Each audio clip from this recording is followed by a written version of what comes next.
Video में मैं आपको बताऊंगा कि सिर्फ दो चीज़ों के जरिए आप कैसे आप घर पर अपने दांत सफेद कर सकते हैं। इसके लिए ना तो आपको किसी महंगे डेंटल प्रोसीजर की ज़रूरत है और ना ही व्हाइटनिंग स्ट्रिप को खरीदने की।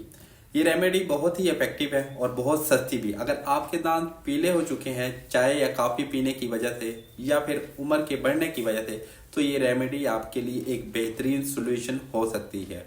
फिर मैं आपको लीकी गम्स के बारे में भी कुछ मालूमात आपके साथ आज शेयर करूंगा। अगर आपके मसूड़ों में किसी किस्म का कोई जख्म हो जाता है तो उस जगह के बैक्टीरिया आपके खून तक पहुंच सकते हैं और ये आपके लिए जानना बहुत ज़रूरी है, क्योंकि अगर बैक्टीरिया ब्लड स्ट्रीम तक चले जाएं तो इससे बहुत बड़े मसाइल पैदा हो सकते हैं, इवन कि ये जानलेवा भी हो सकते हैं। अगर आप अपने दांतों को ज़्यादा सफ़ेद बनाना चाह रहे हैं तो इसके लिए दो चीज़ों की ज़रूरत होगी। सबसे पहली चीज़ जो है बेकिंग सोडा।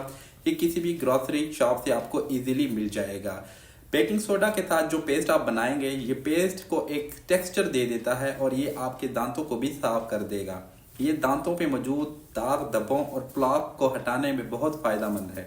दूसरी चीज़ जो आपको चाहिए होगी वो है हाइड्रोजन पर ऑक्साइड।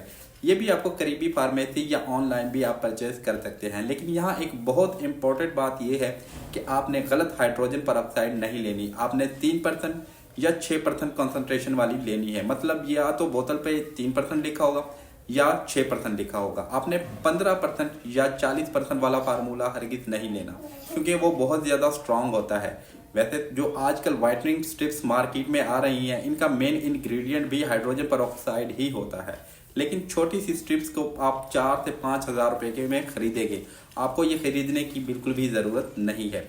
और जब आप डेंटिस्ट के पास जाते हैं और व्हाइटनिंग ट्रीटमेंट के लिए, ये और भी ज़्यादा महंगा हो जाता है। डेंटल क्लिनिक्स में भी कॉन्सेंट्रेटेड हाइड्रोजन पर ऑक्साइड यूज़ करते हैं। बाज़ जगह पर 40% तक की कॉन्सेंट्रेशन भी यूज़ होती है। इससे दांत तो जल्दी सफ़ेद हो जाते हैं, लेकिन इतनी हाई कंसंट्रेशन आपके गम्स को नुकसान पहुंचा सकती है। फिर कुछ डेंटल क्लिनिक में इसके साथ अल्ट्रा वायलेट या रेड लाइट्स भी यूज़ की जाती हैं, जो कि इस केमिकल रिएक्शन को इंटेंसिफाई कर देती है। इस ट्रीटमेंट का साइड इफेक्ट ये है कि इससे आपके मसूड़े डैमेज हो सकते हैं, गम्स में डिहाइड्रेशन बढ़ती है। इस वजह से अक्सर इन ट्रीटमेंट्स के बाद आपको दांतों में दर्द भी महसूस होता है, क्योंकि कंसंट्रेशन बहुत ज़्यादा स्ट्रांग होती है। रिजल्ट नो डाउट बहुत जल्दी आ जाते हैं, लेकिन ऐसे किसी भी ट्रीटमेंट से आपको अवॉइड ही करना चाहिए। अब आपने इसको तैयार इस तरह करना है कि एक छोटा सा कप ले लें और इसमें 1 चम्मच बेकिंग सोडा डाल लें। फिर हाइड्रोजन परऑक्साइड लें और इसमें 3 ड्रॉप हाइड्रोजन परऑक्साइड ऐड कर लें। इसके बाद तकरीबन 8 कतरे पानी में इसके डाल के मिक्सचर को अच्छी तरह से मिक्स कर लेना है।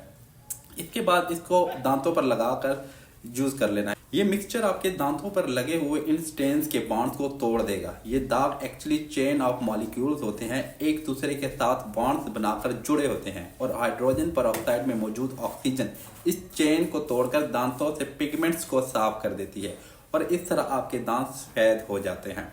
इस तरह की मजीद वीडियोस देखने के लिए चैनल को सब्सक्राइब कर दें और लाइक कर दें और दूसरे तक शेयर कर दें, ताकि मजीद इंफॉर्मेटिव वीडियोस आप तक पहुंचते रहे। तो तब तक के लिए इजाज़त दें। अल्लाह हाफिज़।